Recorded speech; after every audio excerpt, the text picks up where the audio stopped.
مناوی خوای بەخشندەی میهرەبان سڵاوتان لەبێت بەڕێزان و توێژەکانی وەفدی حکوومەتی هەرێم و عێراق لەسەر هەناردەکردنەوەی نەوت تاکو ئێستا بەبێ ئەنجام کۆتایی هاتووە لە سێ ڕۆژ ڕابردوودا دوژار وەفدی هەرێم ڕۆژتووە بۆ بەغداد بەڵام تاکو ئێستا لەسەر هەناردەکردنەوەی نەوت ڕێک نەکەوتون لە بەرنامە ئەمڕۆ قسە لەسەرەوە دەکەین کێشەکان چین بۆچی تاکو ئێستا هەرێم و بەغداد لەسەر هەناردەکردنەوەی نەوت ڕێک نەکەوتون زیانەکانی هەناردەکردنەوەی نەوت هەم بۆ هەرێم هەم بۆ عێراق و بۆ تورکیاش چین و ئایا وەبەرهێنان لە کێڵگەنەوتەکان چی بەسەردەی ئەگەر هەناردەکردنەوەی نەوت دەست پێ نەکاتەوە لەگەڵ هەرێک لە بەڕێزان کاوە محەممەد پەرلەمانتاری پێشووی عێراق لە ستۆدیۆ هەروەها لە ڕێگەی سکایپشەوە یادگار سدیق ماستەر لە گرێبەسەکانی نەوتوغاز بۆ شارەزای نەوتوغاز قسە لەسەرم پرسیان دەکەین سوپاسی ئامادەبوونیان دەکەین کاکاوە بەخێر بێن دەمەوێت سەرنجی بەڕێز بزانم هیچ گۆڕانکاریی تازە هەیە بۆچی هەرێم و بەغداد لەسەر هەناردەکردنەوەی نەوت ڕێک ناکەون زۆر سپاس کاک حەچیم سڵاوم بۆ بینەرانی پێم کەناڵی پێیامیش ڕاستی خۆت دەزانیت ینی ئێمە پێشتر ینی زۆر باسمان لەوە کردووە کە ئەو مەترسیانەمان دەخستە ڕوو کە دەزانین ئەمە ئەو سیاسەتی نەوتەیە کە لە هەرێمی کوردستان گیراوەتە بەر بە ئاراستەیەکی خراپدا دەڕوە و شکستی هێناوە بەڵام خۆتان دەزانن دائیمە وەڵامی ئەوان ئەوە بۆ ئێمە سەرکەوتوو بووین و ئێمە ژێرخانی ئابووریمان پێ بەهێز کردووە کە لە ڕاستیدا دەتوانین بڵێن لەعنەتی نەوت لە هەرێمی کوردستان لە هەموو ئەو وڵاتانی ترکە اعتیمادی سەرچیان لەسەر داهاتی نەوتە زیاتر و زیان بەخشتر بووە بە حکمەوەی کە خۆتان دەزانن ینی ئەوە ڕۆژ بە ڕۆژ لە پاشەکشەدا بووە ڕۆژ بە ڕۆژ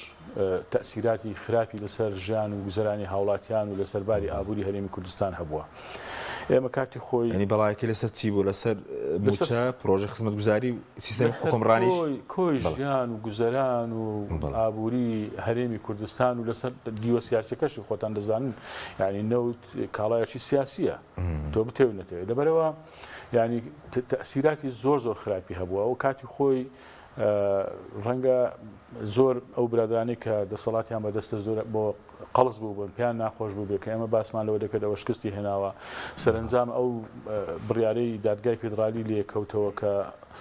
لە شباتی ساڵی 2022 ئێستاش ئاخر شت ئەوەیە کە ئەو بڕیارەی دادگای نابژیوانی ژووری بازرگانی پاریس ICC قەراری لێدا لەو کێشەی لەبینی عێراق و تورکیا بوو کە خۆتان دەزانن ئەمە لە ساڵی 2014 ئەم سکاڵای تۆمار کرد لە سەردەمی عەبادی دوای عادل عەبدولمەهدی بە باڵێن خاتر جەمگرتنی کورد ئەمەی ڕاگرت دوای دیسانەوە سەر لە نوێ تەفعیل کرایەوە ئێستا کە قەراری لێدرا لە دوای 9 ساڵ ینی ئەمە شاندیسانەوە بە ئەمە بەڵگەیەکی ترە لەسەر ئەوەی کە سیاسەتی نەوتی لە هەرێمی کوردستان شکستی هێناوە ئێمە کە دەمانگوت لەگەڵ بەغدا گرنگە ڕێک بکەون ئێمە پێما وایە کە لە کاتێکدا ڕێککەوتنەکە بکراب وایە کە هێشتا بڕیاری محکەمەی ئیتحادی و ئەو بڕیاری ئێستاش هی دادگاکەی پاریس دەرنەچووبایە زۆر باشتر و بەرهەمدارتر و بەخێرتر دەبوو بۆ هەرێمی کوردستان و بۆ خەڵکی کوردستان بەڵام ئەو برادرانە نەگوێیان گرتەوە نەجێش دەگرن و ئێستاشی لەگەڵ بێ ینی پاش ئەم هەموو ئێستا کێشەکە چی بۆ ڕێک ناکەون کە هەناردەوەستاوە ئەو زانیاریکەلای بەڕێز اینجا دەمەیە ئەم قسێتەوە بکەم کێشەکە ئەوەیە کە ئێستا طبعا ئەم قەرارەی دادگای پاریس لە تەوقیتێکدایە کە پێگەی هەرێمی کوردستان و وەفدی مەپاوەزی هەرێمی کوردستانی زۆر لاوازتر کردووە لە جاران پێشتریش لاواز بوو طبعا بە حکمی سیاسەتە خراپ و شکست خواردۆکەی ئێستا پرۆژە یاسای بودجە لە بەردەستە هێشتا تازە لە پەرلەمانە هێشتا مناقەشەی نەکراوە مناقەشە لەسەر ئەوەیە پرۆژە یاسای نەوت و غاز لە عێراق تەشریع بکرێت ئەمی شاندیسان لە بینی وەفدی هەردوو لا مناقەشات هەیە لەم کاتەدا طبعا تۆ یاسا یان بڕیاری محکەمەی ئیتحادی لەسەر یاساشەوەیە و بڕیارێکی نێودەوڵەتی لە سەروی هەموو بڕیارە ناوخۆیەکانیشەوەیە کە تەحکیم لە بینی دوو لایەن دەکات ئێستا یاسا ئەو دوو بڕیارەی محکەمەی ئیتحادی و ئەوەی پاریس تەحکومێکی زۆر دەکەوە کاریگەریی زۆری هەیە پێگەی وەفدی عراقی بەقوت کردووە پێگەی هەرێمی لاواز کردووە و دەرەنجام کە ئەم دوو یاسایە هەم پرۆژە یاسای بودجەکە هی 3 ساڵە هەم پرۆژە یاسای نەوت و غاز کە لە ساڵی 2005ەوە دەستور با بڵێن پەسەند کراوە تا ئێستا دەرنەچووە 2007 پرۆژە یاسایەک هەبووە 2011 هەبووە تا ئێستا پەسەند نەکراوە ئێستا لەبەردەستە لە کاتێکدایە کە ئەم دوو بڕیارە هەیە و پێگەی هەرێمی کوردستان زۆر لاوازترە لە جاران لەبەرەوە ئێستا ڕێگنەکەوتون ئەوەیە کێشەکە ئێستا کە ئەم جاریان کەوەپت بەپەلە چوونەتە ئەوێ خۆتان دەزانن یعنی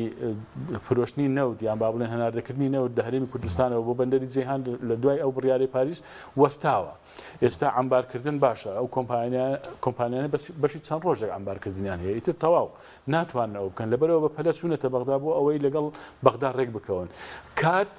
وەکو شمشێرێک لەسەر وەفدی مفاوەزی کوردیە بەغدا باچی نییە ینی ڕاستە تەسیراتی دەبێت بەڵام لە کاتێکدا تەسیراتی لەسەر ئابووری عراق دەبوو ئەگەر بێت ئەو داهاتەی هەرێمی کوردستان بۆ بەغدا بگەڕابایەوە بەغدا دانیشتووە ئەو بەشەی کە پەیوەندی بەخۆیەوە هەیە دەیفرۆشێ و هیچ پارەیەک نانێرێ بۆ هەرێمی کوردستان ئەو 400 بە قەرز ناردووە 400 ملیارەکە لەبەرەوە لە حاڵەتێکی زۆر ئیسراحەتدا مفاوەزات دەکا و هەرێمی کوردستان زەرێری کردووە و لاواز بووە. سوپاس دەکەم دوای دین و بۆچی ڕێکەوتن ناکرێت دەیمە خزمەتت کاک یادگار سوپاسیان بە دەبوونی بەڕێزیشت دەکەم سەبارەت بە کێڵگەنەوتیەکان 5 ڕۆژە بڵێن هەناردەکردن وەستاوە ئێستا بارودۆخی کێڵگەنەوتیەکان چۆنەوە ئایا لە کێڵگەنەوتیەکان بڵێن بەرهەمهێنان وەستاوە؟ سڵاوتان لەبێ کاک حەکیم تەبیعی لە ڕۆژی دووەمەوە دەستی پێکرد عەدەتە تەنازولیەکە کێڵگە نەوتیەکانی هەرێمی کوردستان توانایەتی زۆر کەمی ئەمبارکردنیان هەیە لە چەند ڕۆژێکە و زۆرەکەیان لە هەفتەیەکە بڕەبن و یەک لە دوای یەک کێڵگە نەوتیەکان لە بەرهەمهێنان ئەکەون و بەرهەمیان ئەوەستێت لە دوای ئەوەی کە هەناردەوەستا ئیستا حالیان لە سەدا 27 بەرهەمی هەرێم وەستاوە لە کات کەوتووە سێ کێڵگەی گەورەی بەرهەمهێنی هەرێمی کوردستان کە تاوتی و فیشفاپور و هەولێرە لە بەرهەمهێنان کەوتووە بە دواشە شێخان و ئەچۆش و سەرتەیەت و پاشتریش سەرسەنگێت و دوای ئەوەش گەربیانێت و تەقتەقەوە تەنها کێڵگەی خورمەڵا ئەمێنێتەوە ئەویش بەهۆی ئەوەیە کە پاڵاوگەی کاری لایە کە توانای پاڵاوتنێکی زۆری هەیە و کە توانای پاڵاوتنیشی هەیە لە ئەمان کاتیشا ئەمباریشی هەیە لەبەرەوە بەرهەمهێنانی هەرێمی کوردستان ئەگەر قوفڵی هەناردەکردن نەکرێتەوە لە ماوەی چەند ڕۆژی ئایندا بەتەواوەتی ئەوەستێ تەبیعی بوەستێ و نەوەستێ هەناردە وەستاوە داهات ناگەڕێتەوە بۆ هەرێمی کوردستان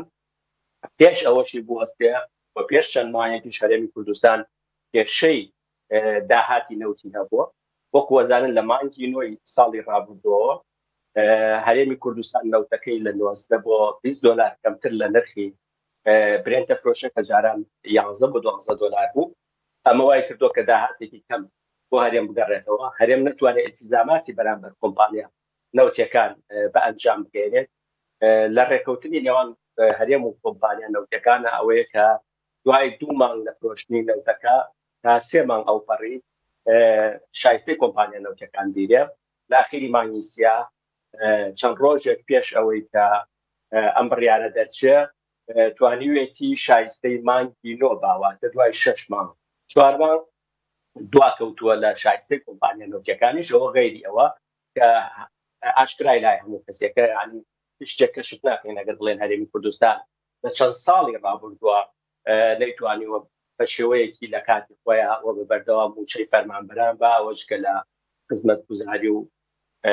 شتەکانی تر لەبەرەوە خاڵی وەرچەرخان لە سەکتەری نەوتی هەرێمی کوردستانە هەر لە پار مانگی 2015 دەستی پێکرد لە بڕیارەکەی دادگای فێدراڵەوە ئەو پەلەپەلەی ئیسا وەفدی هەرێم پێی کەوتووە کە هەناردە وەسێنرا ڕۆژی دوایی چوە بەغا ئەو کاتە زۆر خەمساردانە مامەڵەیان لەگەڵ بڕیارەکەی دادگای فێدراڵا کرد و حسابیان بۆ نەکرد بە حەداشیان کرد زۆر کاکاوە باسی کرد کە زۆر وشکۆژداریرا بە هەرێمی کوردستان زۆر ئامۆژگاری کرا، زۆر بەرچاوڕوونی خرایە بەردەم لە هەموو لایەنەکانەوە. بەڵام هەرێمی کوردستان سیاسەتی دواخستنی لە چەند ساڵی ڕابردووە توانین بڵێین لە دەی ڕابردووە پەیڕەو کردووە و بۆشی چوو بۆ سەر و لایەنە نێودەوڵەتیەکانیش تا ڕادەیەک چاوپۆشیان لێکردبوو. بەڵام ئێستا کاکاوە باسی کرد پێگەی هەرێمی کوردستان زۆر زۆر لاوازە. ئێستا ئەو پڕکردنەوەی ئەو گرە لەسەر شتێکە کرێکە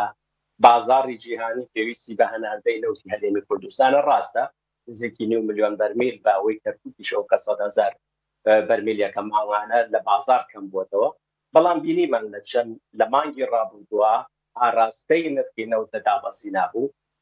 نائستیقرارێکی زۆر هەبوو لە بازاڕا، کەشەی ئابووری خاوبوو، مەترسی هەبوو لە سین لە بانکەکان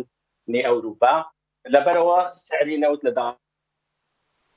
بەرزکردنەوەیە. دیسانەوە لە بەرژەوەندی عێراق بەهۆی ئەوە شەوکەنوتەکەی کەرکووکیش نافرۆشێ لەگەڵەوەشە ئەگەر $3 نرخی نەوت بەرزبێتەوە هەرەبووی هەمووی بۆ کاتەوە. لە بەسرەوە ئەتوانێت قەرەبووی ئەو نەوتە بکاتەوە کە هەنارداکرێ وەتواناشی هەیە کە لەوێشەوە بیگێرە. ڕاستە بازاڕی ئەوروپا لە جێهانەوە نزیکدا و ڕاستە کە تورکیاش پێویستی حتا عێراق بەرامبەر بە تورکیا کە لە مانگی 12/2022 لە 27% هاوردەی نەوت و بەرهەمەنەوتیەکانی تورکیا لە عێراقەوە بووە. یعنی ئەمەش کێشە بۆ یعنی وەرەقەیەکی زەختە دیسانەوە لەسەر تورکیا کە عێراق بەدەستێتی غیری ئەوەی هەرێمی کوردستان هەرچی وەرەقەکانە ئێستا دوو وەرەقەی زۆر زۆر گەورەی بەدەستەوە. وەفدی ئەو هەواڵانەی کە جزاکەن وەفدی عێراقی بە هەرێمی کوردستان دەڵێ ئێمە بەپێی بڕیاری دادگای فدراڵی ڕێکەوتنتان لەگەڵاکەین و لە سەر ئەو بارودۆخەی کە لە دوای بڕیاری نادی پاریسەوە هاتووەتە ئاراوە دیسانەوە دانوستانتان لەگەڵاکەی سەبارەت بە نەوتی هەرێمی کوردستان. ئەمە دوو وەرەقی زۆر زۆر بەهێزە بەدەست حکوومەتی عێراقەوەیە. هەرێمی کوردستان کێشەی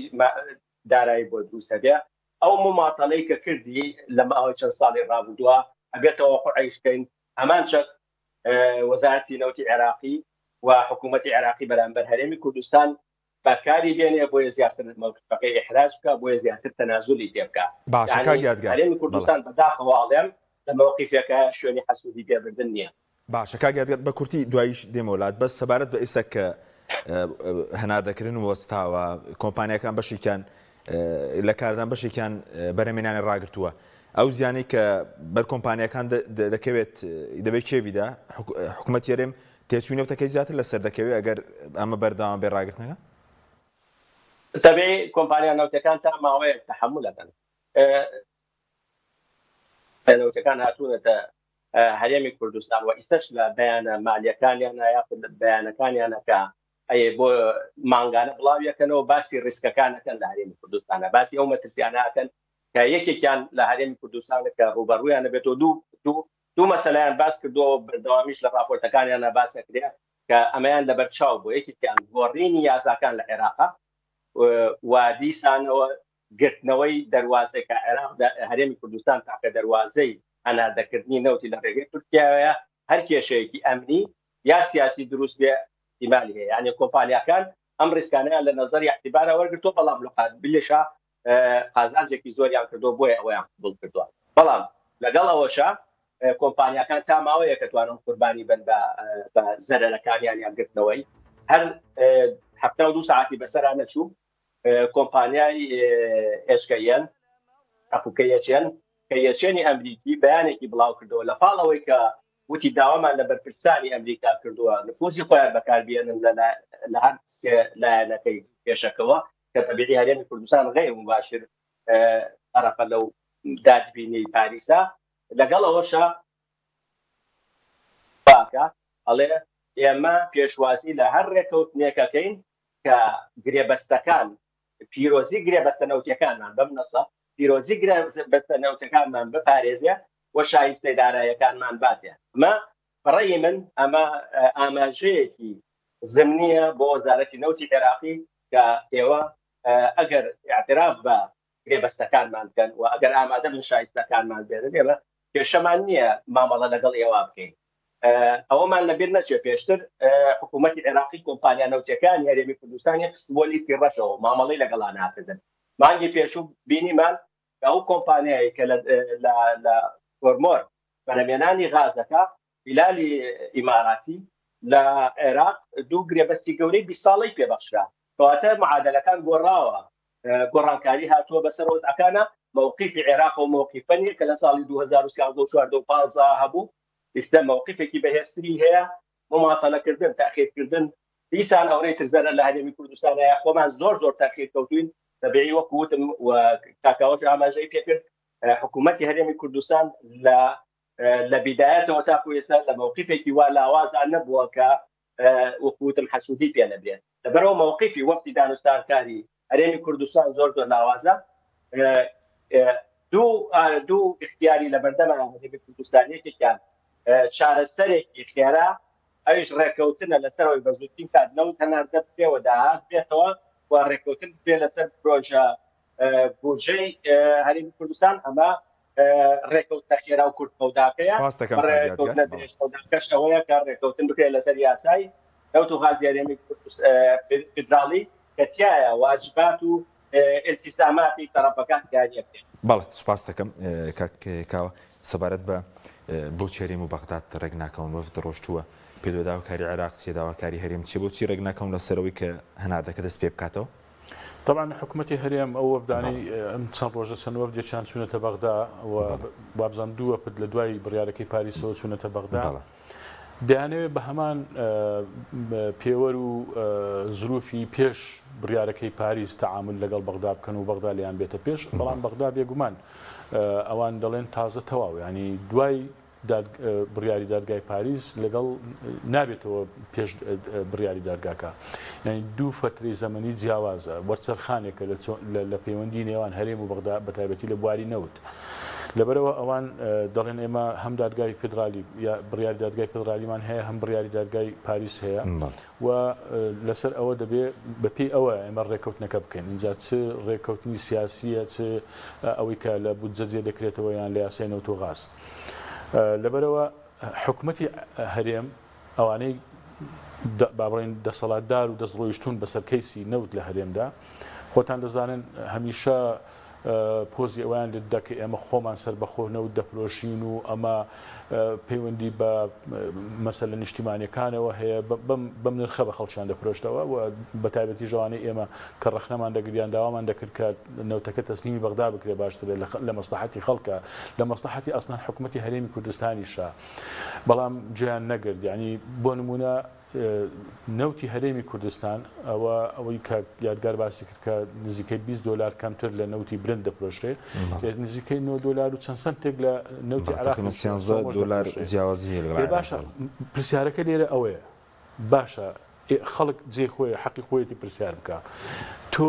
کاڵایەکت هەیە هەر ینی لە بەغدا زیاتر بە $9 زیاتر لەوەی تۆ دەپرۆشێ بۆ لە ڕێگەی سۆمەوە نایفرۆشی کە خۆیان داوای دەکەن فەرمونون با ئێمە بە سعرێکی گرانتر بۆتان بفرۆشین بۆ بە هەرزانتر دەیفرۆشن چونکە هەرزانەکە ناشەفافە ناشەفافێتەکە دەستەبەر دەکەن بۆ خۆیان چونکە هەرزانەکە بۆ ئەوەیە گەندەڵی زیاتر بکەن و دزی زیاتر بکەن و ئەوەی کە ئەو عەقدە ناشەفافانەی لەگەڵ ئەو کۆمپانیانە هەیەە و ئەوەش شتێکی تر ئێستا دێنە سەری لەگەڵ کۆمپانیاکان ئەو هەموو عەقدەیان کردووە کە چەندین ساڵە بەردەوام ساڵانە قەرزی ئەو کۆمپانیان دەدەنەوە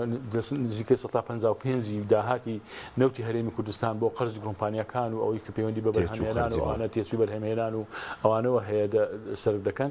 کەچی قەرز بەردەوام ساڵانە زیاد دەکات خۆ قەرز ئینسان بیداتەوە دەبێت ساڵانە کەم بکاتەوە ینی لە $30 ملیار ئەوانە تێپەڕیوە باشە ئێستا نەوت بەرهەمهێنانی وەستا ئەمبارکردن چەند ڕۆژێکەوە ئەویش کۆتایی پێدێ هەناردەکردن با بڵێن وەستاوە تەواو دوای ئەوە ئەو کۆمپانیانە عەقدیان لەگەڵ حکوومەتی هەرێم کە هەیە وەکو داناغاز خۆتان دەزانن ینی چۆ شکاتی کردووە طبعا هەر عەقدێک لە بینی کۆمپانیا و حکوومەتێک دەکرێت بێگومان دەبێت دادگایەک یان لایەنی سێم هەبێ بۆ دادوەریکردن لە بینی ئەو دوولایە کە ئەگەر کێشەیەک دروست بوو وەکەوەی کە ئێستا لە بینی تورکیا و عێراق بابن عێراق ئەو سکاڵای کردووانە لە بینی حکوومەتی هەرێمی کوردستان و ئەو کۆمپانیا گەورە و نێودەوڵەتیانەش بێگومان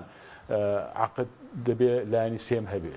ڕەنگە تاماوەیەک تحمل بکەن دوای ئەوانش بچن سکاڵا لەسەر حکوومەتی هەرێم تۆماسی حکوومەتی هەرێم بەدیلی نییە دیسان دەبێتەوە هۆی ئەوەی خەڵک زەرمەند بێ و حکوومەتی هەرێم ناچار بکرێ ئەی بەدیلی نیە ئێستا حکوومەتی هەرێم بۆ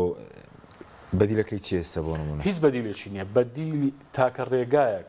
ئەوەی ئێمە چەند ساڵە داوامان دەکرد ئەوەیە ئێستا بیکەن بەم لاوازە دەیکەن ئەو کاتە بیان کرد لە پێگەیەکی بەهێزەوە دەیانتوانی نەوتەکە تەسلیم بکەن و ڕێککەون و لە یاسای بودجە بکەنەوە و ئەم ڕۆژ یاسای نەوت و غازیش بە شێوەیەکی باشتر بۆ دەسەڵاتی زیاتر بە هەرێمەکان و پارێزگاکان بدا بەڵام بەداخەوە کە ئەمەیان نەکرد ئەوە زەرێکی گەورە بوو یەک نقطەی تر هەیە حەز دەکەم باسی بکەم ئەوەی کە پەیوەندی بە ڕەهەندە نێودەوڵەتێکەوە هەیە ینی عێراق هەستی بەوە کرد و درچی بەوە کرد کە تاکە کارتی بەهێزی حکوومەتی هەرێمی کوردستان لە مامەڵەکردن لەگەڵ بەغدا ڕەهەندە نێودەوڵەتێکەیە بۆیە لە ساڵی 2014 عبادی پەنای برد بۆ سکاڵاکردن لەسەر تورکیا کە پێم وایە بە ئامانزگرتنی هێندەی بە ئامانزگرتنی هەرێمی کوردستان بوو هێندە بە ئامانزگرتنی تورکیا نەبوو ئەوەی ئەم ڕۆژ خۆتان دەبینن هێندەی هەرێمی کوردستان زەرەر دەکە لەو زەرری کردووە لەو بڕیارە تورکیا هێندە زەرەر ناکە لەبەرەوە مەبەستی بوو ئەو ڕەهەندە نێودەوڵەتیە لە هەرێمی کوردستان بسەنێتەوە هەرێمی کوردستان هەمیشە بێباک بوو بەرامبەر بە بەغدا و نەوتی سەربەخۆ بەردەوام فرۆشت هەم لە ڕێگەی ئەو کۆمپانیا نێودەوڵەتیانەی هێنابوو و جەزبی کردبوون بۆ ئێرە بۆ ئەوەی ئەوانە قازانجیشی باش بکەن هەم لە پەیوەندە دیبلۆماسیەکانی و بێگومان خۆشتان دەزانن کە نێوەندە نێودەوڵەتیەکان لەگەڵەوە بوون کە هیچ نەبێ حکوومەتی هەرێم بتوانێت سیاسەتی ئابووری لە ڕووی سیاسیشەوە بەهێز بکە بەڵام ئەم بڕیارە کە دەرچووە ئەم ڕەهەندە نێودەوڵەتی بەشێکی ئەوە هیچ داواز کرد لە ڕووی نەوتی و ئابووریەوە تۆ بزانە هاوکاتی ئەوەش ینی حەزەکەم خەڵک بزانێەوە دەسەڵاتدارانی هەرێم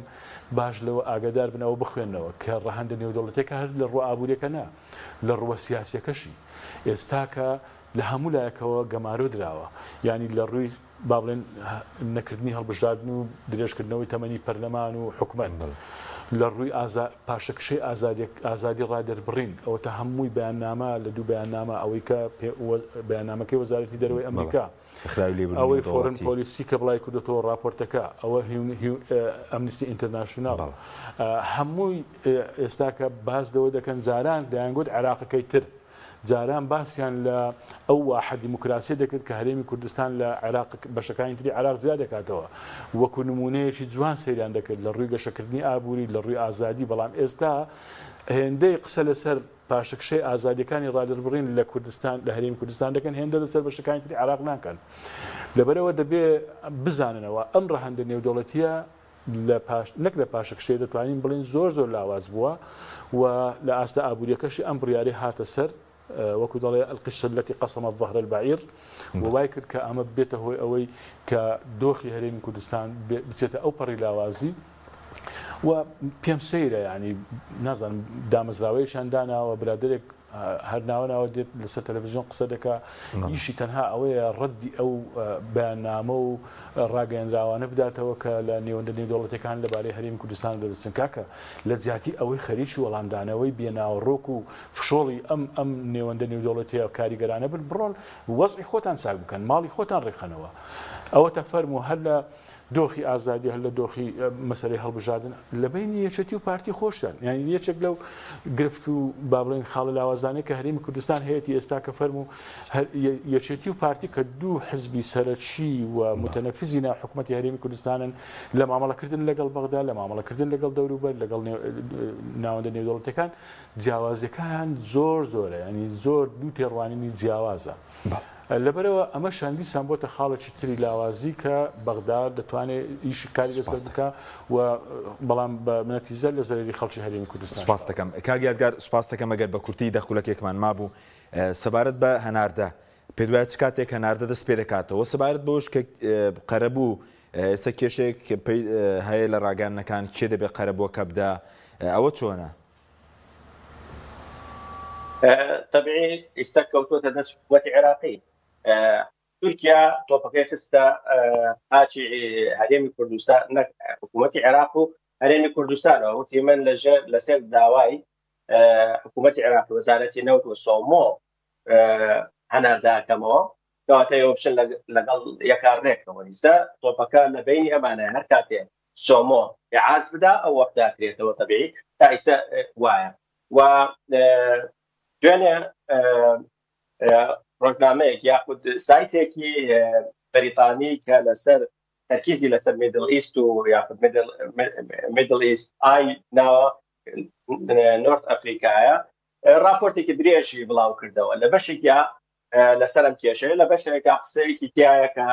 زۆر جار لێرە وتراوە بەڵام فەرمین نەبووە هەرچەند ئەمەش فەرمین نیە بەڵام ئەگەر وابێ ئەو قەرەبوانە حکوومەتی تورکیا وتوێتی ئێمە بەندێکمان لە ڕێکەوتنە کەی 2013 لە ئەوەی کە لای خۆمان لە ڕێکەوتە 50 ساڵێکە ناسراوە یا جێگیر کردووە ئەگە هەر قەرەبوویە بکەوێتە سەر ئێمە ئەوێ حکوومەتی هەرێمی کوردستان بیا حکوومەتی هەرێمی کوردستانیش لایەنێکی عێراقیە باچێ لەگەڵ عێراق ڕێکەوتن بکات کەواتە قەرەبووی ئەوەی کە داوای کردووە حکوومەتی عێراق لە تورکیا ئەگەر ئەوە وابێت تا ئێستا ئەکەوێتە سەر حکوومەتی هەرێمی کوردستان کە بیە چونکە چەند خاڵێکی تایە زۆر جا گوێمان لێتی ئەڵێن لە 4 داوا دۆڕاوە یەک داوای بردووەتەوە تورکیا بەڵام ئەو داوایە داوا سەرەکیەکەیە ئەو داوایە ئەوەیە کە ڕێگریت لێەکە لە بانکردن واتە لە فرۆشتنی نەوت کە تۆ هەزار کەڕن مافی ئەوەشت هەبێ بۆریەکەت بۆ بکاتەوە بیگەێنیتە جەیهانی تورکیا ئەمبارەکانی جەیهان دەوێت لەژێر دەستی تورکیا یا بە عێراق هەناردەیگا ئێمە کاکاوش باسی کرد چەند ساڵە باسیەوە ئەکەین جیاوازی ئەم خەرجیانە چەندێک داهاتە گەڕێتەوە ئەگەر سیاست بڕیار بێ ئەوەی خۆشگوزەرانی بۆ خەڵک بێنین ئەگەر ئەمە هەمووی لە پێناوی خۆشگوزەرانی خەڵکا بێت تاقیمان کردەوە ئەمە لە پێناوی ئەمە خۆشگوزەرانی نایانێ بۆ خەڵک ئەمە قەرزێکی زۆر هاتووەتە سەر هەرێمی کوردستان و خەڵکی هەرێمی کوردستان باجەکە یاوە کەواتە ئەگەر فرسەتێکی وات هەیە و حکوومەتی عێراقیش بەوەی کە لە ئەو هەواڵانەی کە دزەی کردووە وەفدی وەزارەتی نەوت پێ هەنووتون باشە ئەوەی فرۆشین بەیانمە بۆ تا فرۆشین پارێکی زیاتر تا بۆ بێنینەوە و پارەکەش خەینە سەر حسابی خۆتان کێشەکەی حکوومەتی هەرێمی کوردستان لێرایە ئیلتیزاماتێکی زۆری کەوتووەتە سەر و خستوێتە سەر خۆی کە نەیتوانیوە ئیدارەیەکی دروستی مەلەفی نەوت با خەرجێکی زۆری هەبووە بە هەدەردانێکی زۆر هەبووەکە لەو داهاتە کەمێکی کەمی ماوەتەوە هاتووە نەوتەکەی بە سەوزی فرۆشتۆ چەند جار باسمان کردووە نزیکی بەپێی دوایین راپۆرتی دیلۆیت تا ئێستاش نزیکی 4 ملیارد دلار قەرزاری پێشینەی نەوتە ئەو پارەیەکە وەریگرتووە 3 ملیار و نیوی کۆمپانیا نەوتەکانی هەرەیە نزیکی 300 ملیۆن دلار لە لوبنان گیری خواردۆ تا ئێستا ئەوەش نەگەڕاوەتەوە ئەکاتە نزیکی 4 ملیارد دلار ئایا کێ ئەمە چێتە ژێرەتەمەی حکوومەتی هەرێمی کوردستان ئێستاوا ئەزانم هەوڵی ئەوەیەتی کە هەر چیەکی کردووە وەزارەتی نەوت بچێتە ژێر پێدانی و قەرەبووە یاخود ئەو نەوتەی کە پێشەکی فرۆشتوێتی لەبەر ئەوە گەر وەزارەتی نەوت بچێتە ژێری کە ئاماژەکان وان وەزارەتی نەوت بە ئاسانی تەسلیم نابێ و لە کۆناغی یەکەمان ڕەتی کردوەوە تەبیعی وتوێژە دانوستان ئایەن و ئەیفەن بەڵام ئەم قەرەبوانە لە زاهیران لەسەر جانی هەرێمی کوردستانە و لەسان جانی حکوومەتی هەرێمی کوردستان و خەڵکی کوردستان ئەبێ باجەکەی بە باجی ئەوەی کە ئیدارەدانێکی غەڵەت وە گوێنەگرتن و سووربوون و مسێڕبوون لەسەر ئەوەی کە ویستویانە بیکەن و بەردەوام تا ئێستاش هەر بۆ ئیتیجاڕۆن هیچ ئاماژەیەکمان نییە کە لەگەڵ ئەوەشە کەوتونەتە ئەو بارودۆخە سەختەوە ئاراستەی با بڵێن ئامانجەکەیان بگۆڕن لە جیاتی ئەوەی چونکە چەندین جارە ئەڵێن ئێمە چارەسەری کێشەکانی تۆ لە بەغایە نەک لە چواردەور و لە شوێنێکی تر ئەکرێ چواردەور و شوێنەکانی تر هاوکار بن بۆت بەڵام تۆ لە نەتیجا ئەبێ لەگەڵ بەغا ڕێک بکەوی بۆ ئەوەی بتوانی بەلایەنی کەمەوە دووچەی فەرمانبەران شێوی خۆت وە زیاتر مەترسی بۆ سەر هەرێمی کوردستان دروست نەکە. بەڵێ بە کورتی سوپاس دەکەم کەمتر لە دەقەیەک ئێستا چی ڕوو دەدات ینی ئەگەر بۆ نمونە بەغدا و هەرێم ڕێک نەکەون لەسەر هەناردەکردنەوەی نەوت لە ڕووی دارایی بێ لە ڕووی نەوتۆ بێت چی ڕوودا بە کورتی بە سوپاس دەکەم. تەبیعی هەرێمی کوردستان نزیکی لە 80 داهاتەکەی لەدەستەیە کێشەی لەگەڵ کۆمپانیا نەوتەکانە بۆ دروستە بێت کاوە باسی کرد لە کاتی کێشەکانە چی دروستە بێت تەبیعی گرێ بەستە نەوتەکانی هەرێمی کوردستان هەمویان دادگای ناوپشتیوانی لەندەنیان کردووە بە حەکەم و ئیستەش حالیان کێشەیەکی تری گەنەڵ ئەنەرژی هەیە کە ساڵی ئایندە لە مانگی دوا بڕیارە دادبینی بکرێ بە هەمان شێوەی داناغاز لەسەر کێشەکانی کەواتە هەرێمی کوردستان داهات لە ساحەشکای داهاتی لەدەستەیە چۆن ڕێکەوێت لەگەڵ بەخاوە تا بڕیارێکی دادگای فیدراڵیش هەیە دیسانەوە ئەو سولفانەی کە هات ڕێگری لەوەش کرد ئیستا بە قەرز ئەداتێ ئەی بە قەرز چۆن ئەیەیتەوە دواییە و ئیستا دیسانەوە بەردەوام قەرزی شایستی کۆمپانیەکانت لەسەر کەڵاکە ئابێ هیچ ڕێکەوتنێک هیچ دەرچەیەکی تر نییە هیچ ڕێگەیەکی ترت نییە غیری ڕێگەی بەها و ڕێکەوتن لەگەڵ بەها ئێمە کاکاوە باسی کرد چەند ساڵە ئەمانیش بە بەهێزی چیتە بەردەم بەها بەڵام ئیستا لەو پەڕی لاواسیە لەو پەڕی بێپشتیە هاچیتە بەغا و پەلای بۆمێ بەداخەوە سوپاس دەکەین کاک یادگەر کاک پێنج قولەکێکمانەوە بە کورد سوپاس دەکەم سەبارەت بە یاسای نەوتوغاز پرۆژه یاسای نەوتوغاز ئێستا 6 مانگی بۆ دانرا بۆ ئێستا کابینەکەی سوودانی 5 مانگی بەسەردا تێپەڕیوە ئەگەر دەریش چێت چۆن دەبێت یاسای نەوتوغاز پێ دوێ پێش ڕۆی باسی یاسای نەوتوغاز بکەن حەز دەکەمەوە بڵێمەوەی کە چی لێشین لەبێ ئەم گفتوگوی نێوان هەولێر و بەغداد بە تەسەوری خۆمەگە بە کورتی بێڵێمەوەیە کە من پێم وایە کە تازە تەواو دەبێ نەوتی هەرێمی کوردستان سۆمۆ بیفرۆشێ لە ڕێگەی سۆمۆوەیە ینی نەوتەکە ئەکید هەند بە هەمان شێوە لە ڕێگەی ئەو بۆڕیانێک کە هەیە دەنێردرێت بۆ بەندەری جێهان لە بەندەری جێهان 6 عەمباری حکوومەتی هەرێم هەیە 9 عەمباری سۆمۆ هەیە ئەو کاتە ئیتر لە ڕێگەی سۆمۆوە نەقڵ دەکرێت و بە پێی عەدادەکانی سۆمۆ ئاگادار دەبێت کە چەندە ئەو بەرمیلانێکە لە هەرێمی کوردستان و دەنێردرێت و دەفرۆشرێ داهاتەکەی بگەڕێتەوە ینی پێم وایە تا ئێستاش ینی لە ئاخر گفتوگویان حکوومەتی عێراق تا ئەو ئاستەش نەرمی نواندووە لەوەی کە داهاتەکان بچێتە سەر ژمارە حسابی بەس خۆی بفرۆشێت ژمارە حسابێک ئاخۆی بفرۆشە ژمارە حسابیەک بەڵام حکوومەتی هەرێمی کوردستان بۆ لەوە دوودڵە لەبەرەوەی کە دەڵێ بێتە سەر ژمارە حسابیەک و حکوومەتی عێراق چاودێری بکە و شەفافیەتێک دابین دەکا و لە هەمان کاتیشدا دەزانرێت چەند دێتەوە چەند سرف دەکرێتەوە ئەوە دیوانی چاودێری دارایی اتحادی بەسەریەوە بێ بزانێ ئەو پارەیە لە چی سرف دەکرێت بۆچی سرف دەکرێت بێگومان ئەمان شەڕی ئەساسی بەرپرسانی هەرێم ساڵانی ڕابردوو تا ئێستاش لەسەر ئەوەیە کە ئەو چاودێری عێراقی بەسەرەوە نەبێت نانەوێت شەفاف بێ شەڕی ئەویانە کە بە ناشەفافی بمێنێتەوە ئاخر مناقەشە لە سەر پرۆژه یاسای بودجێ لە کتێبەکەی خۆشم باسم کردووە لە ساڵی بۆ پرۆژه یاسای 2021 یعنی زۆر ئۆفەری باش درایە حکوومەتی هەرێم کە لە مەسلحەتی خەڵکی هەرێمی کوردستان بوو بەڵام تەنها پێداگریان لەسەرەوە دەکرد کە نەوتەکە بەدەستخۆیانەوە بمێنێتەوە و ئەگەر بە کەمتریش بیفرۆشتن بەڵام نەیدەن بە سۆمۆ لەبەرەوە من پێم وایە ئەمە دەبێت ڕێک بکەون سۆمۆ بیفرۆشێت داهاتەکەی لە ژمارە حسابێک دابنرێ بەڵام چاودێری چی بکرێت بۆی لە قازانجی خەڵکی کوردستان بێن پرسە چی بکرێت بۆی لە قازانجی خەڵکی کوردستان من بۆ خۆم نایشارمەوە ئەم بڕیارەی دادگای پاریس لە مەسلحەتی خەڵکی کوردستان لێدان نییە لە قوارەی هەرێم نەخێر لە دەسەڵاتدارانی هەرێم لەوانەی تاڵان فرۆشیان بەنەوتەوە کردووە قوارەی هەرێم قوارەیەکی دەستوریە ئەمە هەمووی هاش و هوشی کۆمەڵی خەڵکی دەسەڵاتداری نابەرپرسە کە دەیانەوێت خەڵک بترسێنن دوژمنێکی وەهمی دروست بکەن کە بڵێن قوارەی هەرێم لە مەترسیدایە ئەگەر مەترسیەکی گەورە لەسەر قوارەی هەرێمی کوردستان هەبێ ئەوە دەسەڵاتدارانی هەرێمی کوردستانە ئەوانن کە فەشەلیان بە ئابووری هەرێمی کوردستان هێنا ئەوەی ناوێت لێنا سیاسەتی سەر بەخۆی نەوت ئەوانن کە دوو زۆنیان دروست کردووە ئەوانەی تا ئێستا بوونەتە ڕێگر لە بەردەمی خستنەوەی هێزی پێشمەرگە ئەوانن کە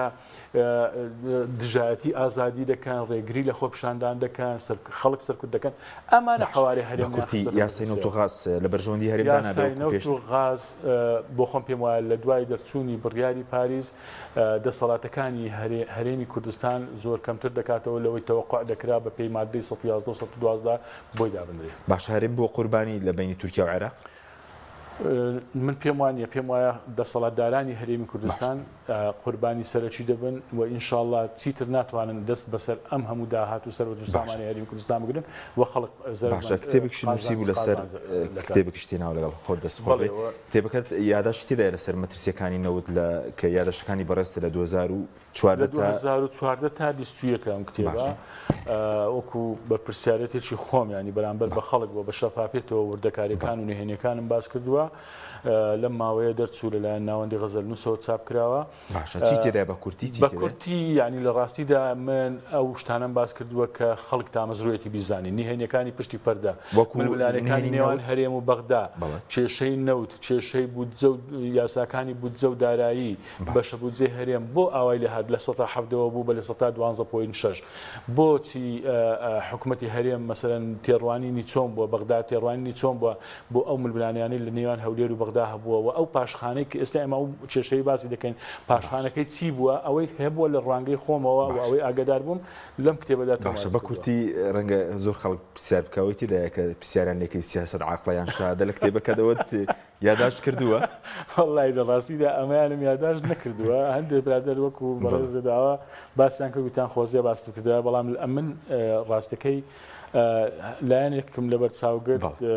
هەستم کرد زۆر بێتاقەت بوون ئەو بەڕێزەی کە پرسیارەکان دەکاوە خانەوادەکەی لەبەرەوە نەمی زیاتر لێرە باسی کەم و بیوروژێنم دوای ئەو پرسیارە نەخۆی بێتاقەت بوو وام بیستەوە هیوادارم بێتاقەت نەبێ و خەڵکیش ئەگەر ئێستا بۆچوونەکەشت نەگۆڕەوە لەبارەی سیاست عاقڵە شەهادە سیاست بێگومان عاقڵە شەهادە دەوری هەیە سیاست بەڵام پێش هەموو شتێک ئەزمون و سەریقەیە لەگەڵەوەش ینی بەتاکید بە دەبێ عقلانی تەعاملی لەگەڵ کرد. سپاس دەکەم زۆر سپاس بە وەرەزان کاکاوە محەممەد هەروە کاک یادگار سیدق سپاس بەوەی بینەرانی بەڕێز سپاس بە هاوکارانم خاتەمەدا.